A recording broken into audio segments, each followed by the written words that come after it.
سرمو بالا آوردم. خوب تماشاش کردم. عسلو توی چشماشو سفیدی پوستش میتونم ببینم. عسل یه تیکه از خودشو برام آفریده و فرستاده. اونقدر هم بیرحم نبوده که همشو از من بگیره. حالا تو خونه بهاریم. از پنجره اتاقم به سیاهی آسمون چشم دوختم. باید هر چه زودتر گره های این پرونده لعنتی رو به سرانجام برسونم. و واسه این کار چاره‌ای جز خوندن دفترچه مهریماه مرتضوی ندارم. دفتر رو باز میکنم و شروع میکنم به خوندن. دوستای مهربونم، به کانال داستان‌های عاشقانه با سحر خوش اومدید. اگر تا اینجای داستان رو دوست داشتید ممنون میشم با لایک کردن و سابسکرایب کردن ما رو حمایت کنید و همینطور با زدن زنگوله کنار اون اولین نفری باشید که از داستان‌های منتشر شده کانال با خبر میشید. و حالا ادامه داستان.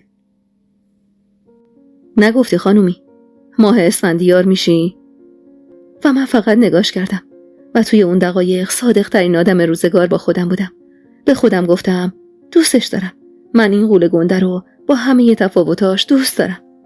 من حتی جای بخیه‌هاشم دوست دارم. خب دوستش دارم. کجای دنیا دوست داشتن جنایته؟ کی اصلا میتونه این حقو از من بگیره؟ اصلا دلم میخواد بهش بگم تو اولین و بهترین مردی هستی که تا این سن به هم ابراز عشق کرده و من خیلی از این موضوع خوشحالم. دستم رو روی پاش گذاشتم. با تعجب به دستم نگاه کرد. شاید اونم مثل من توقع تا این حد بی‌پروایی رو از مهریماه همیشه در چارچوب نداشت. آروم گفتم نمیدونم تهش چی میشه اسفندیار. اصلا نمیدونم ته داره یا نه. فقط یه چیزو خوب میدونم. من کنار تو حالم خوبه. من این لحظات با تو بودن و دوست دارم آقا اسفندیار. یک لحظه طوری ذوق کرد که احساس کردم یه پسر بچه معصوم همسن و سال امیرعلی کنارم نشسته. معصومیتش رو توی این لحظات دوست دارم. سرشو بلافاصله از پنجره ماشین بیرون برد و با صدای بلند گفت اوست کریم دمت گرم. آستینشو گرفتم. اونو داخل کشیدم و با خنده گفتم دیوونه یواش. صورتشو تا نزدیکترین حد ممکن به صورتم نزدیک کرد. توقع بوسه داشتم اما با نفسای گرمش نوازشم کرد و با کلماتش منو بوسید و آروم زیر گوشم زمزمه کرد ما خانومم دیوونتم. دیوونگیمو هم دوست دارم. اصلا هم خیال عاقل شدن ندارم. حال هر دومون خوب بود. خیلی خوب. و مگه آدم از همه دنیا جز حال خوب چه چیز دیگه ای میخواد؟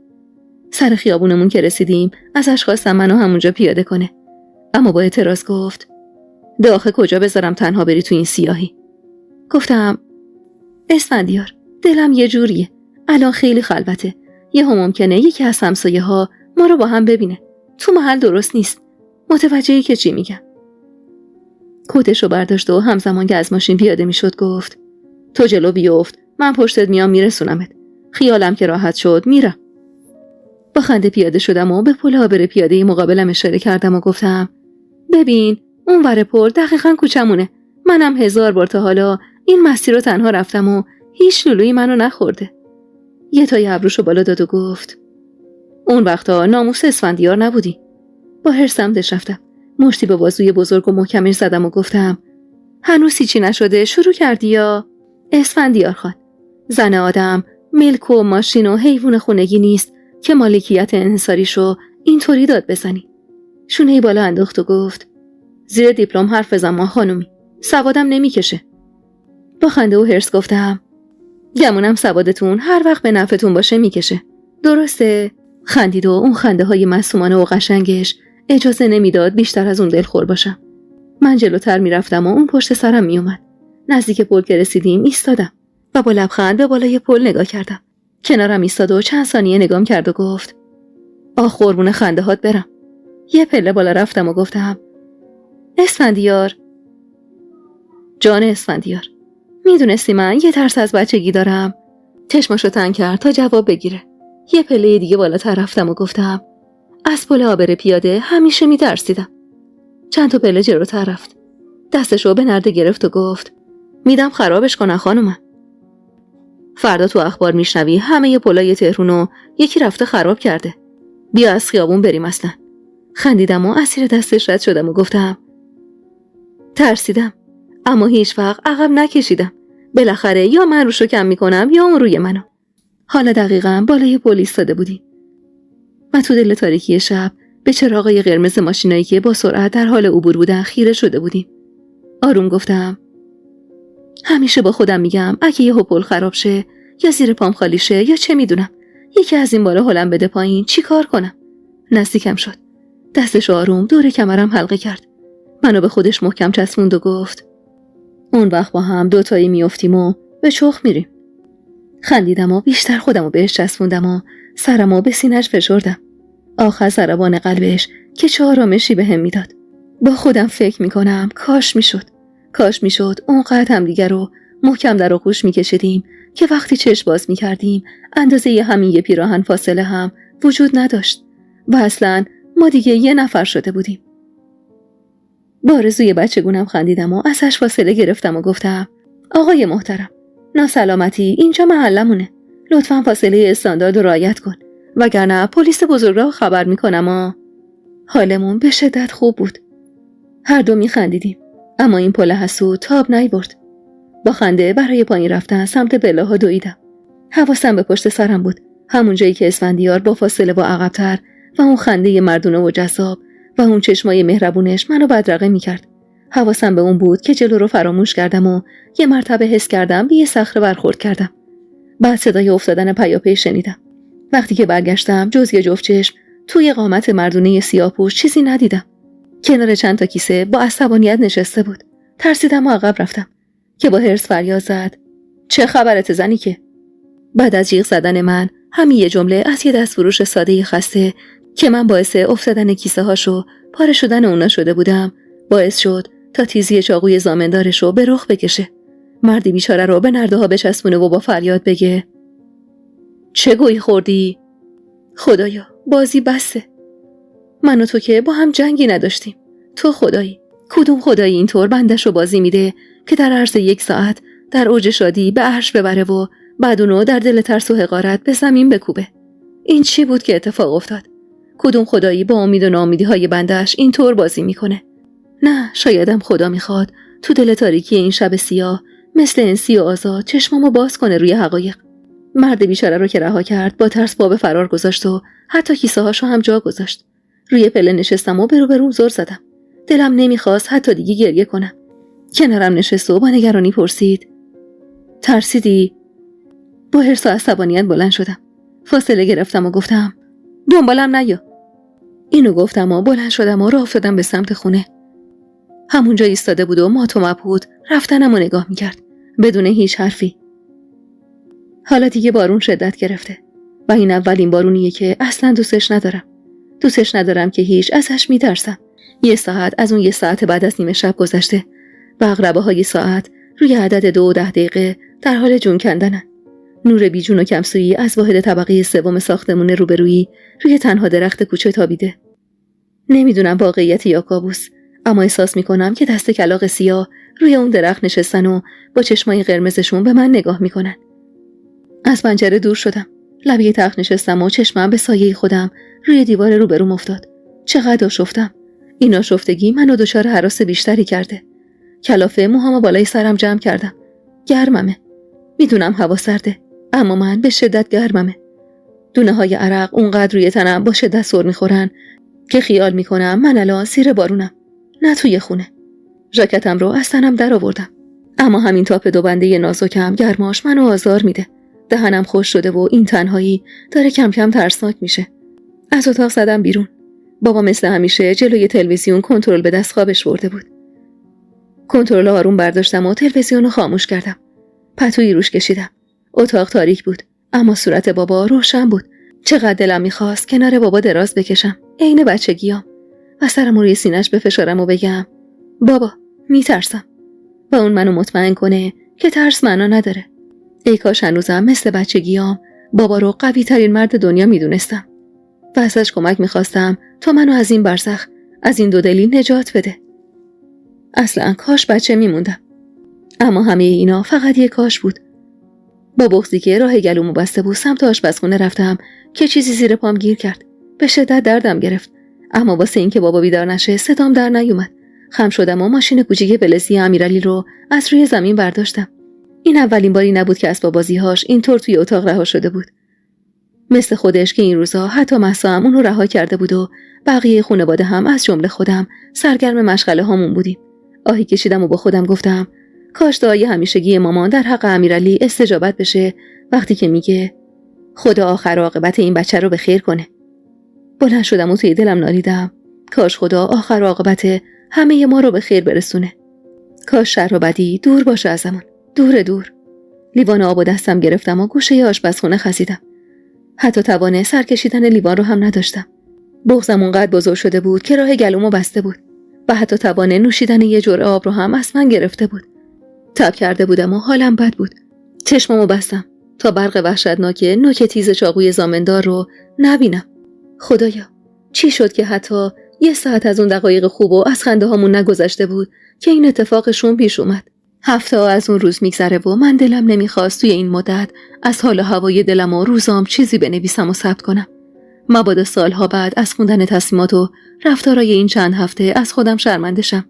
از این همه تردید و تضاد، از اینکه مخالف همه باورام رفتار کردم و خیلی چیزا رو زیر پام گذاشتم. این مدت اصلا حس خوبی نداشتم، اما بالاخره یه روز نشستم و با خودم سنگامو واکندم تا تکلیفمو یه سر کنم. حالا باید حساب کار حداقل سرانگشتی دستم اومده باشه. درست یا غلط من وارد یه رابطه احساسی با مردی شدم که از همه لحاظ با من متفاوته، اما چند نقطه اشتراک داریم که میون اون همه تفاوت خیلی شدید ما رو به هم وصل کرده. انگشت شمارن اما محکمن، مثل اینکه هر دومون دنیا رو بدون عشق جای امن نمیدونیم. این که میدونیم هرس زدن محض اون چه بقیه آدما برای به دست آوردنش دست و پا میزنن بیفایده است و من باید بپذیرم که تغییر مردی که حدوداً 37 سال سبک زندگیش چیزی مغایر زندگی من بوده کاری سخت و یا غیر ممکنه و اصلا باید از خیر تغییر اون بگذرم. باید باور کنم بد یا خوب اسفندیار همینه و خوبی بزرگش اینه که خود واقعیشه. این خودش بودن رو دوست دارم. این که تلاش میکنه به خاطر من وقتی کنار منه دیگه تیزی چاقوشو غلاف کنه یا اینکه با سایرین قدری آرومتر برخورد کنه خیلی واسم ارزشمنده. من به همین قدرم راضیم.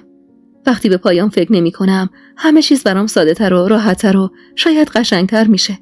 مثلا همین دیروز با اینکه میدونستم دوستاش راحت بود که 40 ماهیشو با دست بخوره سعی میکرد توی رستوران چون کنار منه از قاشق چنگال استفاده کنه. خودم قاشقو کنار گذاشتم و با دست مشغول شدم و گفتم اسفندیار تیغ که نداره. لبخندی زد و چند ثانیه با عشق نگام کرد و امان از این نگاه عاشقانش که بند دل منو پاره میکرد. بشقابمو سمت خودش کشید و گفت بدش به من واسه تیغ میقاشو بکشم بیرون شاسته خانومم. شاسته خانوم، ماه خانوم، ماه اسفندیار. فقط خدا میدونست که هر بار اینطوری صدام میکنه من چقدر احساس عشق و غرور رو همزمان با هم تجربه میکنم. غذاش که تموم شد به عادت همیشگیش دستاشو بالا برد و با لحن محسوس خودش خدا رو شکر کرد. خندیدم و با دستمال قسمت کوچیک از ریشاش که کمی روغنی شده بود رو پاک کردم. با دستش دستمو همونجا نگه داشت. نگام کرد و تون تون روی دستمو بوسه بارون کرد. اسفندیار خیلی خوبه، به خدا که خوبه، اما اثبات خوبیاش از دور و از جایی که عمق وجودشو نشناسی سخت‌ترین کار ممکنه. حالا بیشتر از خودش میدونستم که شغلش و منبع درآمدش که از 1000 راه مختلف بود چقدر خطرناک و ترسناک بود. و یه روز حتی در خیالاتم هم باورم نمیشد که کناره یه دلال و شرخر بشینم و اینطور دنبال خیر باشم. اسفندیار خوب بود و من فقط همینو میدونستم.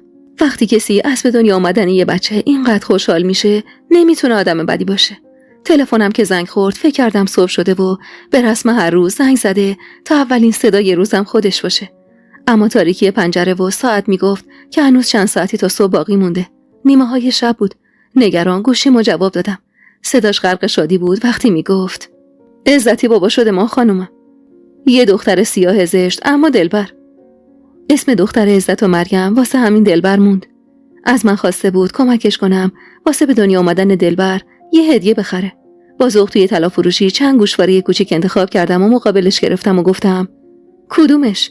چشماشو تنگ کرد و گفت ما که حالیمون نیست ما خانومی، واسه همین شما رو آوردیم دیگه. فروشنده با یه نگاه خاص که غرق در تعجب بود به ما نگاه میکرد. این نگاه برام عجیب و تازه نبود. تقریبا عادت کرده بودم که سایرین ما رو در کنار هم اینطور نگاه کنن. بعد از انتخاب گوشواره دست روی دستبند زنونه گذاشتم و رو به اسفندیار گفتم اینم واسه مریم میخری؟ با تعجب پرسید اون واسه چیشه؟ اخ میکردم و گفتم چون زحمت 9 ماه بارداری و سایمانو کشیده و قراره یه عمرم زحمت بزرگ کردنشو بکشه. یه تای ابروشو طبق معمول بالا انداخت و با اشاره به فروشنده گفت دستبندو بیار آقا. و بعد آروم در گوشم زمزمه کرد پس وقت زایمان تو که برسه کل اینجا رو واسط میخرم ما خانومم. ترسیدم. نمیدونم چرا به جای خوشحال شدن ترسیدم. خودم عقب کشیدم و به مبتدی ترین حالت ممکن سعی کردم بحثو عوض کنم.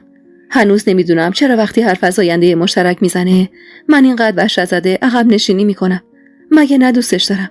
مگه نه عاشقشم؟ من فقط اسفندیار رو تا همین حد در کنارم میخوام. من زندگی از هم گسسته مهسا رو دیدم. اختلافای بیش از حد نسترن و فرامرز رو دارم هر روز میبینم. زندگی پدر و مادرم و 1000 زن و شوهر دیگه که اطرافم هستن چیزی نیست که من از زندگی میخوام. با اینکه اسفندیار با همه تعصباتش هیچ وقت واسه من تعیین تکلیف نمی‌کرد و در کنارش هیچ محدودیتی حس نمی‌کردم، اما من شاید به قول قدیمی‌ها چش ترس شده بودم. تو همون روزایی که من دچار ترس و وحشت زیادی از ازدواج بودم، وقتی تعیین تکلیف‌های فرامرز برای نسترن و لجبازی‌های نسترن به جایی رسید که یه روز بالاخره نامه احضاریه دادگاه برای درخواست مهریه نسترن به دست فرامرز رسید، من ترسم 1000 برابر شد. و این شروع پایان و فنا شدن فرامرز بود. خودشم باورش نمیشد وقتی چشم بسته تعداد اون سکه ها رو قبول میکرد یه روز با بالا رفتن قیمت سکه اینطور توسط همسرش به انحطاط کشیده بشه. نسترن با بیرحمی تمام اموال ثبت شده فرامرز رو تصاحب کرد و تلاش فرامرزم هیچ فایده ای نداشت. این روزا حال هیچ کس توی خونه ما خوب نیست. فرامرز تقریبا صفر شده. هر چقدرم همه اصرار می‌کردیم راضی به طلاق بشه، از سر کینه و محض اسیر موندن نسترن قبول نمی‌کرد. معتقد بود حالا که دار و ندار اونو بالا کشیده نباید طلاقش بده تا روزی که موهاش مثل دندوناش سفید بشه. حتی برای آزار روحی نسترن از دادگاه اجازه ازدواج مجدد رو گرفته بود و از مامان خواسته بود یه دختر ساده پیدا کنه که حاضر باشه با شرایط خاص اون که فعلا یه مرد متأهله باهاش ازدواج کنه. فرامرز انگار دیوونه شده بود. جمله مامانو هرگز فراموش نمی‌کنم وقتی میگفت آخه کدوم دیوونه‌ای دخترشو میده؟ هان، مگه عهد عتیقه؟ من خودم باشم به زن طلاق داده هم دختر نمیدم، چه برسه به مرد زندار. مردم میگن اگه مرد زندگی بود همون اولی رو نگه میداشت. تعداد قرصای آرام بخشی که فرامرز میخورد بیش از حد شده بود. نگرانش بودم و هر کاری میتونستم میکردم، اما بیفایده بود. جو خونمون اونقدر به هم ریخته بود که هر بار حس میکردم دیگه توان اونجا موندن رو ندارم. فرامرز و مهسا هر روز دعوا میکردن. فرامرز امیرعلی رو کتک میزد. صدای گریه های امیرعلی مدام توی خونه میپیچید. مامان نفرین میکرد و بعد حرصش رو سر بابا خالی میکرد. این شرایط باعث شده بود امیرعلی روز به روز بدتر بشه و بیش فعالیش درمان که نشه هیچ بدترم بشه. از آزار دیگران لذت میبرد و اینطور تلاش میکرد خودش رو خالی کنه. بچه یه بیچاره اسیر شده بود بین یه مش آدم دیوونه که دور و برش رو گرفته بودن. مهسا هم جز جیغ زدن سر بچه و آرایش کردن انگار هیچ کار دیگه‌ای تو دنیا بلد نبود. به خاطر وضعیت فرامرز کارم توی مؤسسه 10 برابر شده بود. تمام وظایف اونا هم من انجام میدادم. این مدت تمام دلخوشیم دلداریای اسفندیار بود. هر روز بعد از کار خودش دنبالم میومد و شامو با هم میخوردیم. همه ی فکر و نگرانیام معطوف خونه بود. اما اون با روش خودش حالمو بهتر میکرد. با شوخی و خاطره تعریف کردن فکرمو منحرف میکرد و من چقدر بابت بودنش توی این بحران کنار خودم خدا رو شکر میکردم. اون روز هوا خیلی سرد بود و هرچه تو خودم مچاله میشدم و کیفمو بیشتر میفشردم هیچ تأثیری نداشت. منو هوای روزای آخر اسفند منجمد نکرده بود. من امروز توی مؤسسه اونقدر از فردا و آینده ترسیدم که حس میکنم یه مرتبه تمام سلولام از کار افتاد. نزدیکترین نیمکت پارک به پیاده رو انتخاب کردم. حاجی فیروز میون ماشینا میرقصید. بعد از فروشا برای فروش اجناس خودشون حنجرشون رو پاره کرده بودن. مگه فاصله دیشب تا امشب چقدر بود که اینقدر همه چیز برام فرق کرده بود. دیشب همین موقع ها بود که توی بوتیک از فرط خنده دیگه نتونستم روی پام بایستم و اگه اسفندیار زیر بغلمو نگرفته بود قطعاً میافتادم. میون خنده هاش همونطور که منو سمت صندلی کنار فروشگاه میبرد گفت ما خانومی تو رو جد تمومش کن، ملت میخ شدن رومون. قطعه به یقین خیالاتشون الان اینه که مست و پاتیلیم. به شلوار گشادی که وقتی توی اتاق پرو بودم انتخاب کرده بود و آورده بود و حالا تو پام زار میزد نگاه کردم و دوباره خندم گرفت و با همون خنده گفتم آخه دیوونه، از این مامان بزرگی‌تر چیزی نبود واسم بیاری؟ به شلوارم نگاه کرد و همونطور که میخندید و لب میگزید دستشو جلوی دهنش گذاشت و شروع کرد سر تکون دادن. آروم نیشگونش گرفتم. خنده هاش بیشتر شد. دستی کشید روی شلوارم و گفت میگم واسه جان ننه بخریمش. فکر بدی نیستا. قهقه هم بیشتر شد. یه غم عجیبی میونه چشماش دوید. از اون غمای زیبایی که بیننده بی‌رحم میشه و دلش میخواد اون ساعتها غمگین بمونه و چشماشو تماشا کنه. منم الان همون بیننده بودم. دستمو گرفت و گفت خب ما از این چیزا حالیمون نیست شازده خانم. ببخش ما رو دیگه. تلاششو میکرد واسه راضی و خوشحال نگه داشتنم. واسه تغییر خودش کنار من. میدیدم چقدر تلاش میکنه. شاید نتیجهش چندان رضایت بخش نبود. اما این تلاش بی‌وقفه‌اش منو خیلی خوشحال میکرد. احساس ارزشمند بودم بهم دست میداد. خیلی خوشحال بودم. تو همه زندگیم هیچ کس جز اون برای رضایت و خوشحالی من کاری نکرده بود. اونم تا این حد. حتی خانواده‌ام. این من بودم که همیشه تلاش کرده بودم فرزند باعث افتخار و رام و مطیع خانواده‌ام باشم. این من بودم که همیشه همه باید از من توقع داشته باشن و من حق متوقع بودن توی هیچ زمینه‌ای رو نداشتم. ساعتمو نگاه کردم. تا تموم شدن کلاس مارال حداقل نیم ساعت باقی مونده بود. دیشب که حالم خوب بود قول داده بودم امشب بعد از کلاس ببینمش. از کجا خبر داشتم امروز توی مؤسسه فرامرز اینطور شوکم میکنه. اسفندیار که زنگ زد از غم صدام فهمید کشتیام همه با هم غرق شدن. دلیلشو پرسید. چندین و چند بارم پرسید. اما به قول مامان توف سربالا که گفتن نداره. آخر برمیگرده و روی صورت خودت میفته. اصلا چی باید بهش میگفتم؟ امروز تو مؤسسه شوکه به مانیتور زل زده بودم. فکر میکردم یا چشمای من یا سیستم دچار مشکل شده. بیشتر از 10 بار حسابا رو بالا پایین کردم. کلافه بلند شدم و سمت اتاق فرامرز رفتم. نگران بودم. نگران از اینکه اگه بشنوه حسابای رقم بالای مشتری‌ها یهو خالی شده سکته کنه. فکر می‌کردم سیستم مؤسسه دچار یه حمله سایبری شده و کسی سیستمو هک کرده و حسابا رو خالی کرده. فرامرز پشت کامپیوتر نشسته بود و همه حواسش به مانیتورش بود. هر لحظه منتظر بودم متوجه اتفاق بشه و کنترلش رو از دست بده. آروم صداش زدم. فرامرز. نگام نکرد و به گفتن چیه اکتفا کرد. نزدیکش رفتم. باید آروم آروم مسئله رو مطرح می‌کردم. می‌ترسیدم دچار حمله عصبی بشه. 3 روز پیش که نسترم واسه تصفیه حساب و جمع کردن وسایلش به مؤسسه اومد یه معرکه بزرگ رو انداخت و حسابی خودش رو جلوی کارمندا کوچیک کرد و نسترم با یه لبخند پیروزمندانه نگاش کرد و من حس کردم برادرم چقدر یه مرتبه حقیر و ضعیف شد و امروز نتیجه اون حقارت رو با این رسوایی بزرگ می‌بینم. وقتی برام علت خالی شدن حساب مشتری‌ها رو توضیح داد چند ثانیه احساس کردم اکسیژن به مغزم نمیرسه و همین الانه که مغزم خوش بشه و بمیرم. دستمو گرفت. برام لیوان آبی ریخت و گفت از چی میترسی مهریما؟ جز من و تو کسی به سیستم دسترسی نداره. فقط 2 روز. لیوان رو روی میز کوبیدم و گفتم تو دیوونه شدی فرامرز؟ میفهمی چی کار کردی؟ دزدی. تو مدیر این شعبه ای فرامرز. این دزدیه. کلافه یقه پیراهنش رو شل کرد و گفت شلوغش نکن. کدوم دزدی؟ من فقط 2 روز اون پولا رو قرض کردم. باهاش سهام خریدم. اون سهام قراره 2 برابر شه. میفهمی؟ یعنی پولی که سرمایه گذاری کردم 2 برابر میشه.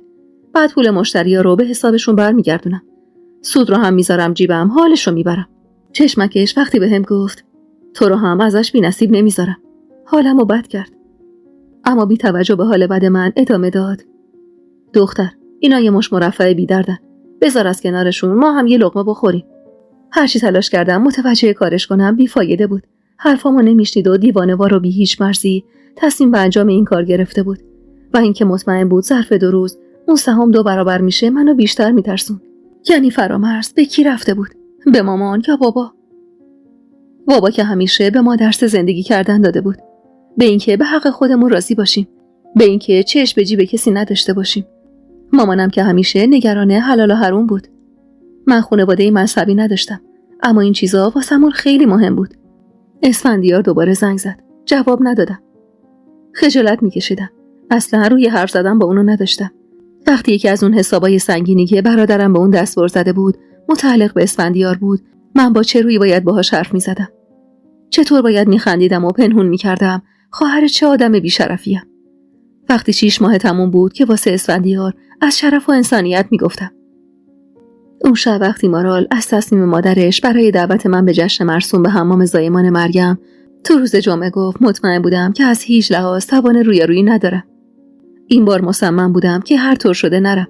حال روحی خودم خوب نبود و از طرفی هم هنوز از ماجرایی که دفعه پیش توی اون خونه برام پیش اومده بود ناراحت بودم. واهمه داشتم. خیلی جدی و سریع از مارال تشکر کردم و خواستم به مادرش بگه نمیتونم توی مراسم شرکت کنم. چند ساعت بعد که اسفندیار بهم زنگ زد متوجه شدم خبر داره که من دعوتو قبول نکردم. ناراحت بود اما اصراری نکرد و تحت فشارم نذاشت. یعنی هیچ وقت این کارو نمیکرد. اما باید اعتراف کنم وقتی جمعه رسید تموم مدت خودمو توی اون خونه تصور میکردم. گاهی هم از خودم میپرسیدم شاید اگه میرفتم بهتر از این اسارت تو سکوت غمبار خونه، اونم توی روز جمعه بود. کلافه از اتاق بیرون زدم. بابا گوشیشو دستش گرفته بود و هر چند دقیقه یک بار یه خبر سیاسی یا یه خبر گرون شدن چیزی رو با صدای بلند میخوند. اما واقعیت این بود که هیچ کسی دلش نمیخواست اون اخبارو بشنوه. مهسا تمام حواسش به لاک زدن ناخنای پاش بود. مامانم خودشو توی آشپزخونه مشغول کرده بود. دلم میخواست برم امیرعلی رو بیدار کنم تا با شیطنتاش یکم از سکوت خونه رو بشکنه. میخواستم به مامان کمک کنم. مشغول شستن برنج بود. کنارش ایستادم. خواستم ظرفو بگیرم که با حرص ظرفو کشید و گفت ولش کن. خوب نگاش کردم. چشماش متورم بود و بینیش حسابی قرمز شده بود. معلوم بود گریه کرده. دستشو گرفتم و ملتمسانه گفتم مامان جان تموم شد. 1000 نفر روی این کره خاکی طلاق میگیرن. نه جرمه نه نه. پسر تو هم یکی از اونا. تموم شد دیگه. تموم شد دیگه. بپذیر این موضوع. با اخم غلیظی نگام کرد. طوری که انگار من مسبب همه چیز بودم. بعد ظرف رو داخل سین کوبید و گفت چیه؟ نکنه تو هم قرار سومیش باشی؟ یکی یکی برید و برگردید. تا منو دق ندادید دست بردار نیستید. نه اصلا یه فکر دیگه. اون دوتا که طلاق گرفتن. اما تو رو شوهر نمیدم. بهتره تو رو ترشی بندازم تا ور دلم بمونی. مهسا رو پشت سرم دیدم که نیشخندی زد و گفت مهریما چی کار داری هی میای صداشو در میاری؟ حق با مهسا بود. من حرفی توی این خونه نداشتم. من حق نداشتم بخوام یکی از اعضای خانواده‌ام به فریادم برسه و نگرانیام بابت فرامرز رو مطرح کنم. دوباره باید به اتاقم و تنهایی خودم پناه می‌بردم. توی این موضوع حتی دیگه با اسفندیارم نمیتونستم حرف بزنم و تنهاییامو کنار اون پر کنم. اما اون انگار از راه دور حال پریشونمو حس کرده بود که به موقع بهم زنگ زد. الو، به به، صدای قشنگی تو شنیدم. سلام ماه اسفندیار. خوبی؟ با بغض جواب به سلامشو دادم. همین صدای بغض‌آلودم کافی بود تا یه ساعت قربون صدقم بره. برام شعر شازده خانوم بخونه و در آخرم بگه بشمرسه چیتان فیتان کن میام دنبالت. بریم سر سیاه جمعه‌ای یه باد بزنه پس کلمون که پوسیدیم تو خونه. با تعجب و اعتراض گفتم اسفندیار مگه امروز تو خونتون مراسم نیست؟ زشت تو نباشی. قهقه زد و گفت در ادب تو قربون دختر. آخه مگه من زاییدم که بمونم؟ یه 4 تا زن اومدن دور هم نشستن یه جشنی گرفتن. من اون وسط چی کارم؟ تازه نبودی ببینی جانانه واسم چه لقمه‌ای گرفته. به سرعت مشغول لباس عوض کردن شدم و همزمان باهاش حرف می‌زدم و پرسیدم چه لقمه‌ای بوده اسفندیار خان؟ بگو دیگه. با خنده گفت یه لقمه چرب. با حرص گفتم پس نوش جونت. حالا اسم لقمه چربت چی هست؟ با قهقه گفت النبت. گفتم چی؟ این اسم آدمه یا ماشین؟ باب و تا برام تعریف کرد و گفت الهام، از فک و فامیل دوره. چند ساله جان ننه گیر داده بیا این بشکه رو بگیر. خندیدم و گفتم پس اسمش الهام عروس خانم. چرا میگی النبت؟ آخه 90 کیلو دست کم. من خلاصش میکنم النبت صداش میکنم. خندم بند نمی اومد. اونقدر بلند بلند میخندیدم که مهسا با ترس در اتاقو باز کرد و وقتی منو تو اون حال و روز دید پشت چشم نازو کرد و همزمان با کوبیدن در گفت سر تخته بخندی مسخره. ترسیدم گفتم خور شده دختره. خندم که تموم شد کمی شرمنده به اسفندیار گفتم اسفندیار بیا به هم یه قولی بدیم. بیا ظاهر آدما رو مسخره نکنیم. دلم واسش سوخت.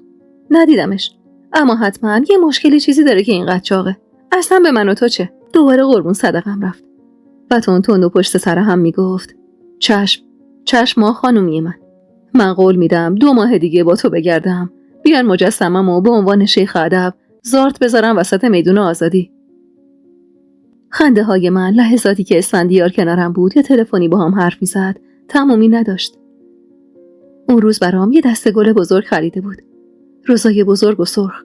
با اینکه به خاطر بزرگی بیش از حدش چشمو می‌زد و سبک این دسته گل چندان امروزی نبود، اما با خودم فکر کردم این اولین گل عاشقانه زندگیمه. گل برگاشو نوازش می‌کردم و می‌بوسیدم. با عشق نگام کرد و گفت کل دنیا رو واسط گلخونه می‌کنم. روی قولش میشد حساب کرد و من اینو توی این مدت خوب فهمیده بودم، اما قدرت نگاه کردم به چشماشو نداشتم. چقدر از کار فرامرز شرمنده بودم.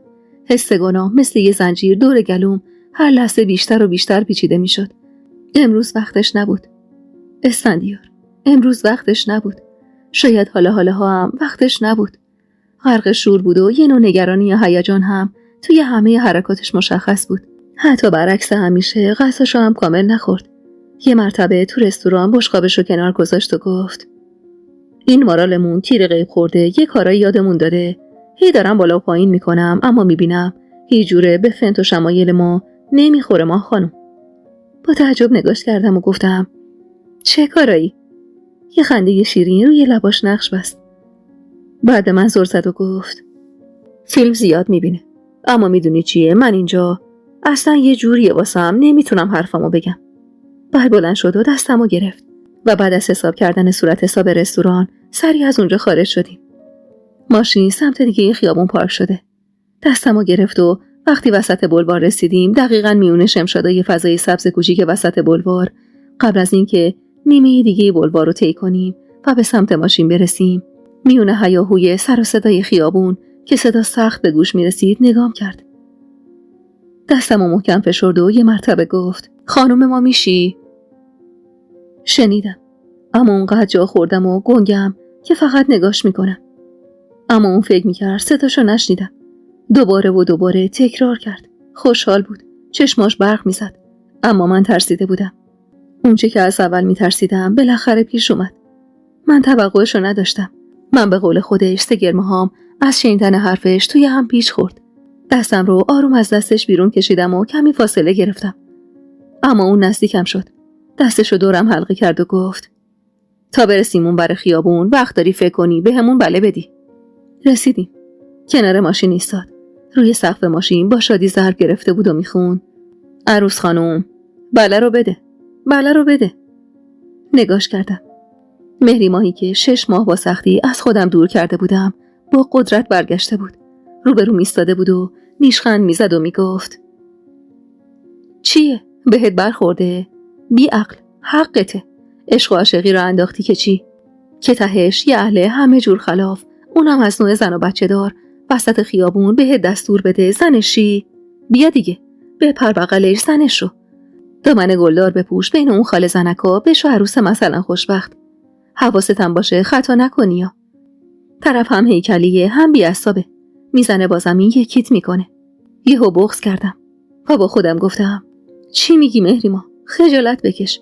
اسفندیار تو این 6 ماه حتی یه بار بهت تو هم نگفته. چشمام غرقه شد. نگام کرد. اشکامو که دید ترسید.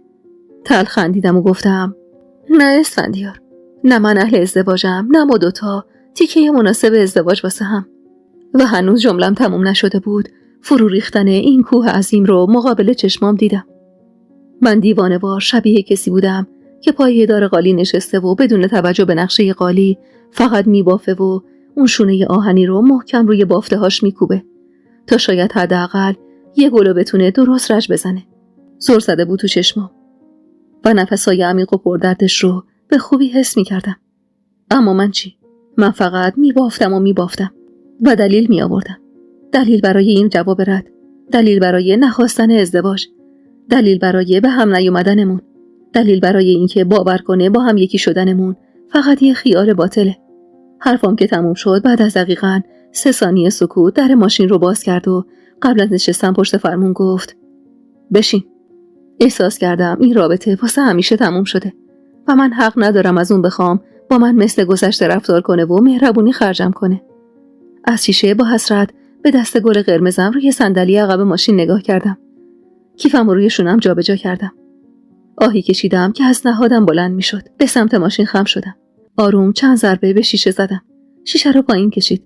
چشماش دیگه هیچ برقی نداشت. مثل بچه‌ای بود که 1 سال تمام همه پولاشو توی قلک ریخته تا سر سال بتونه دوچرخه بخره. و وقتی اونو شکسته و برای خرید دوچرخه رفته به مغازه که رسیده فهمیده جیباش سوراخه و هیچی نداره. حالم از خودم به هم میخورد. چقدر منفور شده بودم. فرق من با فرامرز چی بود؟ اگه اون از سپرده ریالی اسفندیار سوء استفاده کرده بود، منم 6 ماه از سپرده احساسش بهره برده بودم. اما احساس میکردم همونقدر که جواب رد دادنم بیرحمانه است، جواب مثبت دادنم هم به اون بیعقلی محضه. خانواده‌م و جامعه اونا قبول نمی‌کردن. اونا هم قبول کنن من نمیتونستم با شغل و موقعیت اجتماعیش کنار بیام. کنارم بیام مطمئنم این ازدواج یعنی 2 کفه ترازوی همیشه نابرابر. میدونم به هیچ کجا جز جدایی نمیرسیم. پس چرا شروعش کنیم؟ من از همون اولم اسفندیار رو بدون ازدواج میخواستم. این شاید خودخواهی بود. اما من از ازدواج و دائم شدن این رابطه ترس داشتم. هرچند دلم میخواست این رابطه تا ابد ادامه پیدا کنه. اما همینطوری که الان بود. نه به صورت رسمی و قانونی و ازدواج. تو افکارم غوطه‌ور بودم که پرسید سرده، چرا سوار نمیشی؟ با شرم گفتم منو ببخش. باشه. هیچی نگفت و سمت دیگر رو نگاه کرد. یعنی نبخشیده. دستم و واسه خداحافظی سمتش گرفتم و گفتم مواظب خودت باش. باشه. 1 مرتبه چنان با چشخوره نگام کرد که احساس کردم برای لحظاتی قلبم تو سینم نمیکوبه. کمی عقب رفتم و گفتم من با تاکسی میرم. صداش جدی و تو هم با خشم بود و گفت سوار شو میرسونمت. ترسیدم اما بروز ندادم و به جاش جدی گفتم بهتره حالا که تموم شده خودم برم. وقتی پیاده شد و سمتم اومد احساس کردم همین الاناست که خشم و فریادش نصیب منم بشه و عذاب وجدانم واسه جواب رد به پیشنهاد ازدواجش کم شه. نزدیکم شد. بازومو گرفت و آرومم و جدی گفتم میرسونمت. 35 دقیقه تموم تا رسیدم به خونه کنار هم بودیم. حرف نزد. نگام نکرد. حتی گاهی شک میکردم که نفسم نمیکشه. کنار پل عابر پیاده همیشگی رسیدیم. ماشین رو پارک کرد و قبل از من پیاده شد. جلو که رفت فهمیدم قراره به رسم هر شب تا رسیدم به خونه همراهیم کنه. مکسمو که دید برگشت و گفت نترس، پشت سرت میام.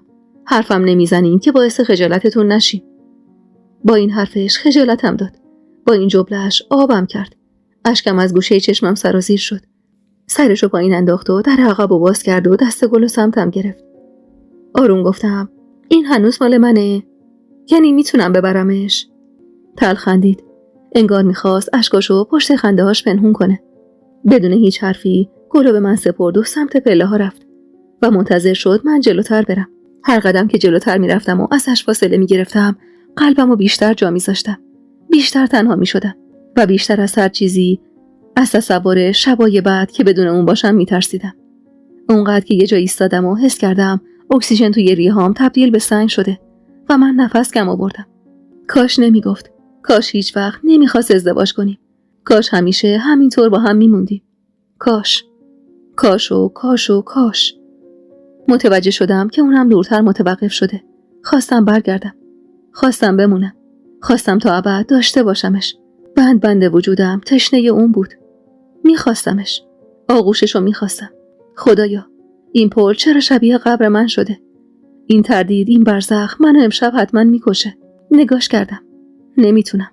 نه، من نمیتونم از چشمای این غول عزیزم بگذرم. من اصلا دیگه بدون اون بودنو فراموش کردم. سمتش دویدم. دستامو دورش حلقه کردم. شوکه شده بود. حق میکردم و زار میزدم. سرمو با آخرین توانم به سینه‌اش فشردم. اما بغلم نکرد. فقط دست روی سرم کشید و بعد همون نقطه رو آروم بوسید و گفت تنهایی ما رو بزرگ کرده ما خانم. اونقدری که توی زندگی کسی جا نمیشیم. بعدم فاصله گرفت و آروم ادامه داد.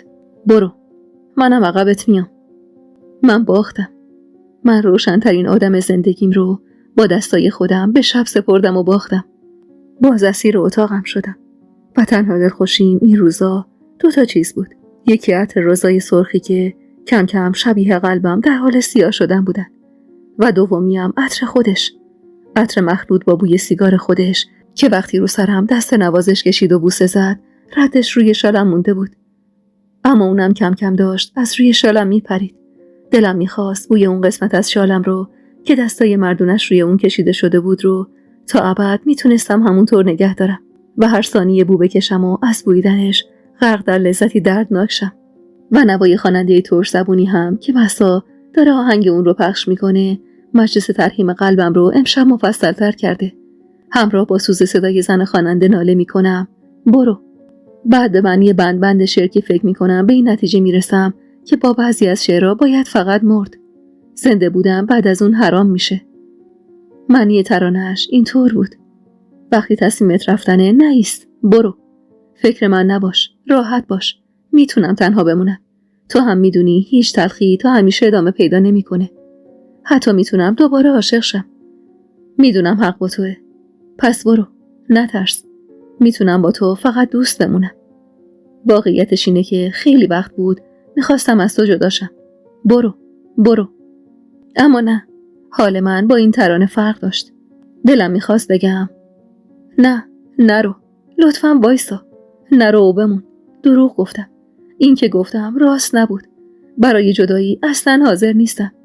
بین ما دوتا برای ادامه زندگی خیلی چیزا هنوز هست که نیمه کاره مونده. نرو و بمون. و از همین الان که فقط چند ساعت ازت دورم مثل دیوونه ها دلتنگت شدم. کجایی اسفندیار؟ من دروغ گفتم. تو چرا قبول کردی و رفتی؟ من اشتباه کردم. تو باید نمیذاشتی اشتباه کنم.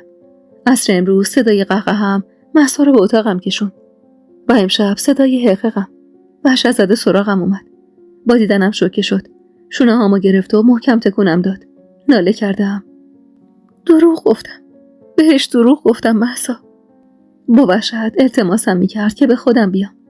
سرم روی شونه هام سنگینی میکرد و بیچاره تر از هر وقتی توی زندگیم گفتم مهسا خوش به حالت. خوش به حالت وقتی جدا شدی ازش که مطمئن بودی دلت واسش هیچ وقت تنگ نمیشه. این دلتنگی منو میکشه. من میدونم. چشمامو که بستم گرمای نفسشو روی صورتم حس کردم. من به عطر نفس آغشته به سیگارش اعتیاد داشتم. چشم که باز کردم نداشتمش. کاش همیشه چشمام بسته بود و توی خواب اونو کنارم داشتم. کاش واسه داشتنش، واسه انتخابش برای جواب به پیشنهاد ازدواجشم چشمامو میبستم. من از تنهایی میترسم. خیلی میترسم. واسه همینم این روزا تا دیر وقت توی مؤسسه میمونم و کار میکنم. اونقدری که حتی دقیقه‌ای وقت خالی ندارم. اما بازم ثانیه ای نیست که بدون فکر به این که دیگه ندارمش بگذره. اونقدر از تنهایی میترسم که حتی با ماشین خودمم جایی نمیرم. من از تنهایی توی فضای کوچیک ماشین هراس دارم. من بدون اون از همه چیز هراس دارم. حتی میون شلوغی مترو هم من به یاد اونم. با بهانه و بی بهانه همش به یادشم. انگار دنیا به من هر لحظه دهنکجی میکنه و میگه باختی مهریما خانم. باختی و از دستش دادی. اون روز اونقدر جسمم خسته بود که به محض پیدا کردن یه صندلی خالی تو واگن قسمت زنونه نشستم و سرم روی شیشه گذاشتم و چشمامو بستم و با همون چشمای بسته صدای هیاهو و شور مردم رو برای سال نو میشنیدم. اسمن نفسای آخرش رو میکشید و من بوی بهار رو حس میکردم. اما واسه من زمستون تازه شروع شده بود. همونطور که چشمامو بسته بودم متوجه صدای دف زدن شدم و یه صدای نچندان خوب که هنوز رگه های بلوغ توی اون به وضوح مشخص بود. مشغول خوندن همراه نوای دف بود. چشم باز کردم. واگن عقب‌تر جوونی مشغول دف زدن و خوندن شعری شاد بود. مردمم با کیسه های خرید فقط نگاش میکردن. اون شاد میخوند و همه ی تلاشش رو میکرد. انرژیش فوق‌العاده بود. وقتی جلوتر اومد و تو واگن ما مشغول نواختن شد خوب نگاش کردم. 20 ساله نشون میداد. خوب دف میزد. ظاهر لباسش هم مرتب و مقبول بود. شبیه خیلی از جوانای امروزی. یه مرتبه توجهم به چشماش جلب شد. یه جفت چشم سبز رنگ معصوم با کمی انحراف پشت شیشه های قطور عینکش در حال خندیدن بود. اونقدر چشماش معصوم بود که توان چشم برداشتن از اونا رو نداشتم. کیف مشکی رنگ دفش رو جلوی پاش گذاشته بود و فقط یه اسکناس 1000 تومانی مچاله روی کیف بود. بلند شدم و منم اسکناسی روی کیف گذاشتم. لبخندی زد و نگام کرد و شادتر خوند. شاد. شروع کردم به دست زدن و همخونی. قلبم میسوخت. اما دست زدم و شاد خوندم. این شادی کم کم واگیردار شد و همه خانوما مشغول همراهی شدن و تعداد اسکناسای روی کیف بیشتر و بیشتر شد. سوق کرده بود و هرچی که بلد بود و با شادی هرچه تمامتر میخوند و با چشماش فقط به من نگاه میکرد، طوری که حس میکردم فقط من شنوندشم. انگار داشت تشکر میکرد ازم. کم کم گوشام دیگه هیچ صدایی رو نمیشنید. فقط دست زدن مردم و لب زدن و حرکات دست پسر روی دف رو فقط میدیدم و چشماش. خدایا چقدر حالش شبیه من بود. مینواخت و میخوند. چشماش با اینکه میخندید چقدر غم داشت. منم میخندیدم، دست میزدم، اما دست خودم نبود. چشمام با من راه نمی اومدن و یه مرتبه شروع به باریدن کردن. میباریدن و میباریدن. برای خودم، برای اسفندیار، برای قلبم. اکثریت با تعجب نگاه میکردن. اما من هیچی دیگه برام مهم نبود. حتی نگاه متعجب مردم بهم. چون من نیمه گم شدم رو که بعد از سالها در مسیرم قرار گرفته بود رو از خودم رونده بودم. دیگه چی از این بدتر؟ از خیابون رد شدم. بعد از اسفندیار دیگه از روی هیچ پلی رد نشده بودم و میخواستم تا آخر عمرم دیگه از روی هیچ پلی رد نشم. تلفنم که زنگ خورد درد قلبم بیشتر شد. این روزا خوب میدونستم که اون دیگه بهم زنگ نمیزنه و واسه همینم هر بار که گوشیم زنگ میخورد درد قلبم بیشتر میشد. با دیدن شماره مینا همسر پسرمم نگران شدم. فکر کردم نکنه توی مؤسسه زبانش اتفاقی واسه ما را افتاده باشه. سری جواب دادم و بعد از سلام و احوالپرسی سر اصل مطلب رفت. مهری ماجون، راستی زنگ زدم یه مشورت باهات بکنم. مشورت؟ آخه کسی که خوشبختی خودشو باخته چطور صلاحیت مشورت داره؟ اون میگفت و من فقط گوش میدادم. بین خودمون بمونه عزیزم. بابا مینا دارن یه خونه معامله میکنن. راستش یکم قیمتش بالاست واسهشون.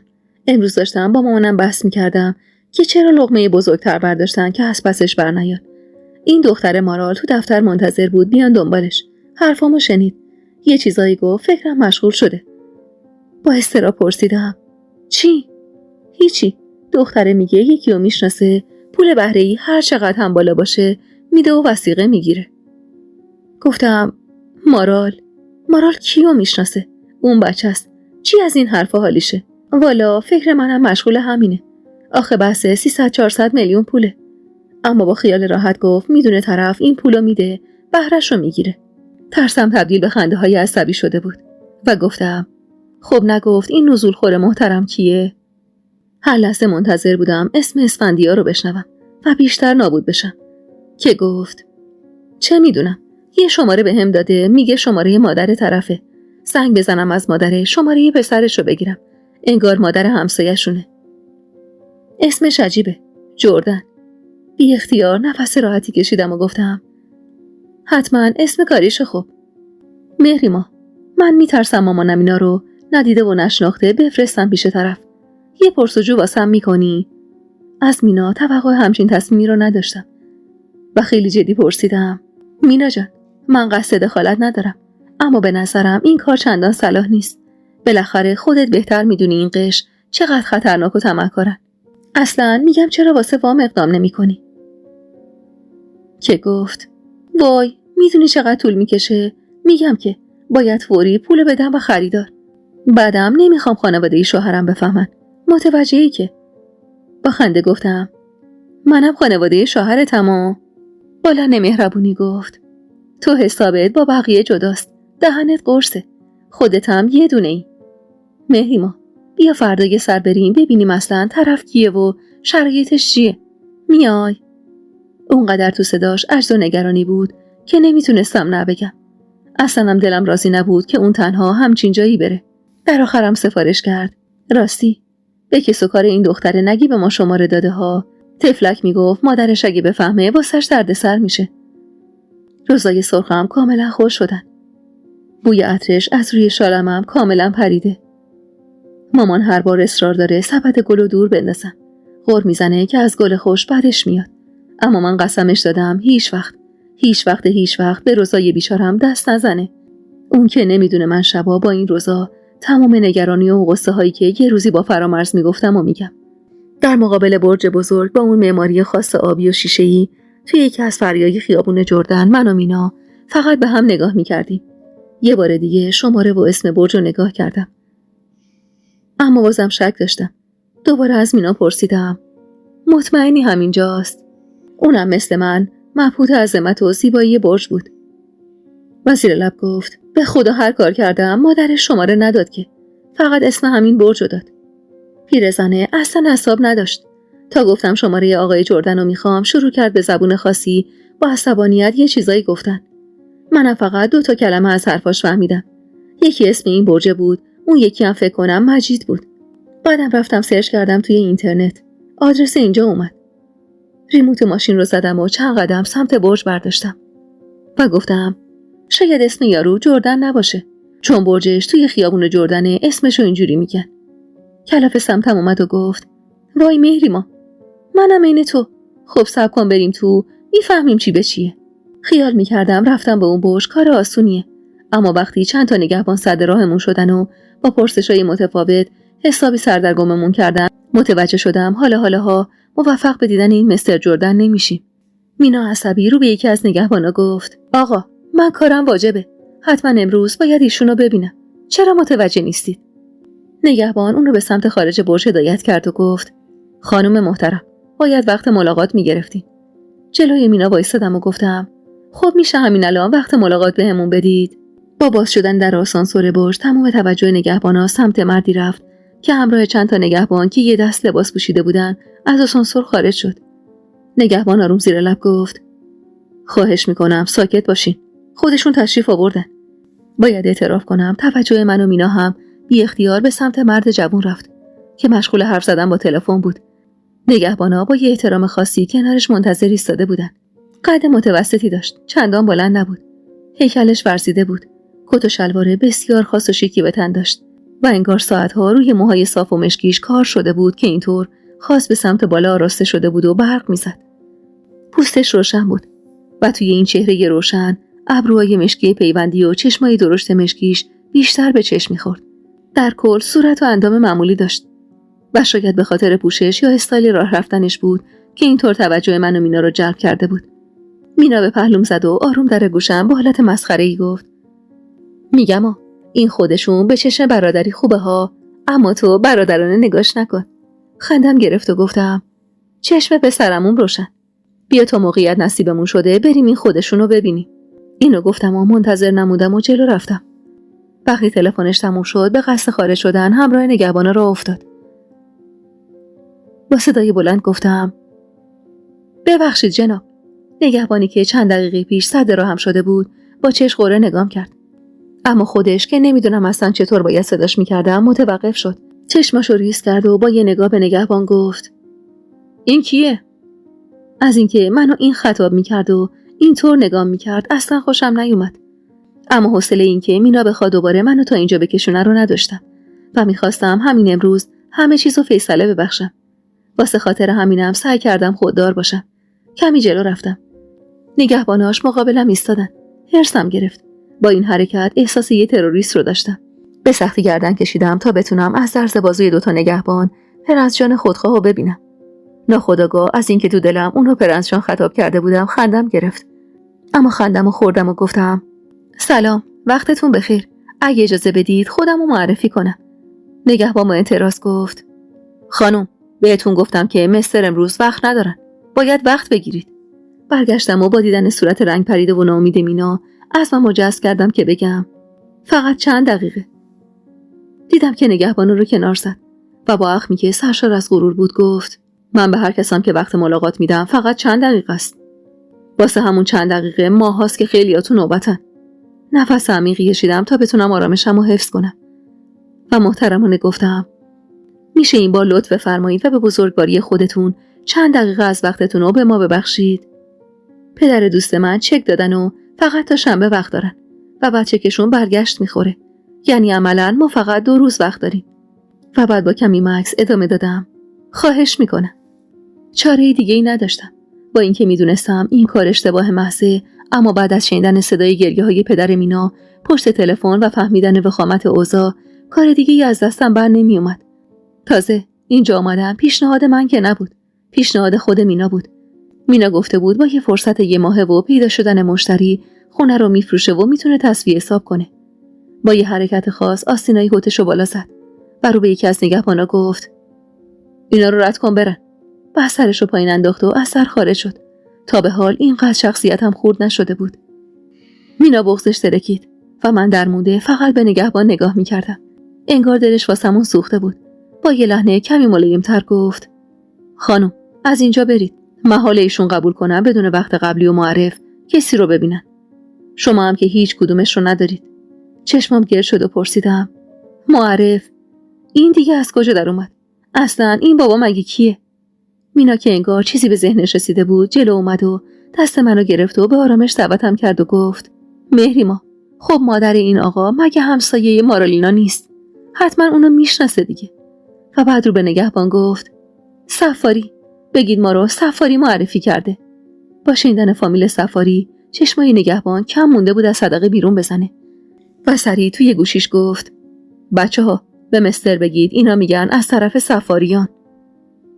فقط چند ثانیه طول کشید که جناب مستر با هراس به ساختمون برگشت و مستقیم و با سرعت سمتم اومد و پرسید: کدوم سفاری؟ از دست مینا حسابی عصبی بودم. اصلا نمیدونم چه جوابی باید به اون میدادم. مینا که تعللم و دید سریع و عاجزانه گفت: مهریما، اسم پدر مارال چی بود؟ بگو دیگه. با شنیدن اسم مارال مستر چشماشو ریز کرد و رو به مینا گفت: مارال، دختر اسفندیار. آره. به ناچار سر تایید تکون دادم. لبخندی روی لبش نشست و رو به نگهبان گفت: فرزاد، خانوما رو راهنمایی کن مهمون ویژن. و بعد با احترام دستشو به سمت آسانسور گرفت و گفت: بفرمایید، تمنا میکنم. از تغییر رفتارش به شدت متعجب شدم. نگاش کردم. انگار میخواست بی‌ادبی چند دقیقه پیشش رو جبران کنه که گفت: من عذر میخوام. اگه زودتر اسم اسفندیار عزیز رو آورده بودین اینطور نمیشد. خواهش میکنم بفرمایید تو، در خدمتتون هستم. فقط خدا میدونست تا رسیدم به طبقه 20 برج آبی جردن من چند بار دلم خواست یکی از شیشه‌های اون آسانسور آبی رو بشکنم و خودم از بالا رفتنی که حس سقوط رو بیشتر از عروج به من میداد نجات بدم و پایین بپرم. قبل از ورود به دفتر شخصیش دست مینا رو گرفتم و خواهش کردم چند دقیقه تنها بمونیم. مستر موافقت کرد و خودش وارد اتاقش شد. همه سعیمو کردم. اصلا به این کار خوشبین نبودم. عقل و احساسم واسه اولین بار دست به یکی شده بودن و هر دو مخالف قدم بعدی بودن. هر چقدر بیشتر اصرار می‌کردم مینا بیشتر مقاومت می‌کرد. تا اونجایی که یه مرتبه عصبی زد زیر گریه و با صدای بلندی شروع به شماتتم کرد و گفت: برگرد مهریما، خودم از پس بقیه‌اش برمیام. اما من حال پشیمون شم. بابام داره سکته میکنه. چک داده. میفهمی؟ چک. تا اون خونه ای لعنتی فروش نره پولی نداره واسه اون چک. فقط یه ماه. من فقط یه ماه این پولو قرض میخوام. در لحظات آخرم سعی کردم به هر روشی شده منصرفش کنم. واسه همین گفتم: من درکت میکنم مینا جان، اما خواهش میکنم یه ذره بیشتر بیا فکر کنیم. ببین، به خدا این کار نه از نظر اخلاقی درسته نه منطقی. دقیقاً حکایت از چاله توی چاه افتادنه. بیا اصلا بریم با صاحب چک یکم صحبت کنیم. یه وقت ازش بگیریم. بعدم شاید فرامرز بتونه یه ماهه یه وام واسهتون جور کنه. با نیشخندی گفت: داداش تو، به قول نسترن حکایت فرامرز حکایت همون گربه‌ایه که تا بهش میگی گوهت شفاست میره گوهش هم چال میکنه. از شدت بی‌ادبی و وقاحت کلام مینا که یه زن تحصیل کرده بود به قدری جا خوردم که توان جواب دادن نداشتم. درسته که فرامرز واسه هیچ کس قدم خیری بر نمی داشت، اما هرچی باشه برادرمه. مینا حق نداشت در مقابل من اینطور بهش توهین کنه. سمت اتاق مستر رفت و با یه لحن عصبی گفت: من امروز میرم این تو و هر طوری که شده اون پولا میگیرم. تو هم دلت نمیخواد میتونی نیای. برگرد برو. سمت آسانسور رفتم و زیر لب بهش گفتم: مینا خانم، یه روز بابت اینکه اینجور تن به هر کاری واسه پول دادی پشیمون میشی. همین پشت درم یه بار دیگه خدا دست وجدانمون رو گرفت که اشتباه نکنیم و یه فرصت آخر بهمون داد. من از فرصت آخرم استفاده میکنم و برمیگردم. مطمئنم بری اون تو دیگه وقتی واسه پشیمونی نداری. تلخندید و اشکی از گوشه چشمش چکید و گفت: مهریما، هیچ وقت اینقدر از بالا به یه نفر که در مونده است و ناچار به اشتباه نگاه نکن. برگشتم. رفیق نیمه راه شدم. از خودم بابت بی‌معرفتیم شاکی بودم. از خودم ناراحت بودم که توان منصرف کردنش رو نداشتم. از اینکه مینا اسم اسفندیار رو هم آورده بود به شدت عصبانی بودم. تمام روز فکرم درگیر بود. اونقدری که وقتی یه موتوری بی احتیاط با سرعت از کنار ماشینم رد شد و آینه سمت راست رو شکون، فقط نگاه کردم و تا خونه بدون آینه روندم. غروب که شد طاقتم تاق شد. دلم شور افتاده بود. غرورم رو زیر پا گذاشتم و به مینا زنگ زدم. اما گوشیش خاموش بود. نگران شدم. شماره خونش رو گرفتم و وقتی پسرمون جواب داد و گفت هنوز خونه نیومده، حس کردم منفورترین نامرد دنیا. چرا تنهاش گذاشته بودم؟ یعنی چه بلایی سرش اومده بود؟ چرا به فکرم نرسیده بود اونجا میتونه واسه یه زن تنها چقدر خطرناک باشه؟ ساعت که 9 شد و از اون خبری نشد، دستام به رشا افتاده بود. هر لحظه احساس میکردم یه رگ توی قلبم میترکه و به همین زودی دریای خون توی قلبم را میفته و از چشم و گوش و دهنم خون فواره میزنه. دستم بسته بود و همیشه از اینکه کاری از دستم بر نیاد متنفر بودم. جرأت و رویی که به اسفندیارم زنگ بزنم نداشتم. بالاخره فکری به ذهنم رسید. آزاد. خدا خدا میکردم تهران باشه. و وقتی جواب تلفنمو داد فقط ناله کردم. آزاد، خواهش میکنم کسی نفهمه بهت زنگ زدم. به کمکت احتیاج دارم. با آرامش خاص خودش گفت هیچ کس نمیفهمه. خیالت راحت. فقط به هم بگو چی شده. باید چیکار کنم؟ آب دهنمو قورت دادم و به سختی گفتم تو شخصی به نام جردن میشناسی؟ آرامش از صداش رخت بربست و با هراس گفت کی؟ مجید جردن؟ گفتم نمیدونم. فقط میدونم اسمش جردنه. مادرش همسایتونه. برجشم تو خیابون جردنه. وای خدایا. مهریما، فقط به هم بگو این آدمو از کجا میشناسی و چی شده؟ بغضم ترکید و گفتم آزاد، میشه بیای بریم دفترش؟ من و عروس عموم امروز رفتیم برجش. من برگشتم اما اون موند و الان دقیقاً 6 ساعته که هیچ خبری ازش نداریم. گوشیشم خاموشه. و تنها جمله‌ای که از آزاد بعد از اعترافم شنیدم این بود وای آقام. هول شدم و عاجزانه گفتم خواهش میکنم آزاد، اسفندیار هیچی نباید بفهمه. خواهش میکنم، جون خودش هیچی نگو. کمکم میکنی؟ میشه بیای بریم اونجا؟ نفس عمیقی کشید و گفت اون لعنتی هرچی هست آدم ربا نیست. لطفاً یه چند دقیقه وایسا بهت زنگ میزنم. گوشی رو قطع کرد. شدت اضطرابم بیشتر شد و فقط خدا میدونست این 14 دقیقه تا تماس آزاد من چقدر به خدا التماس کردم.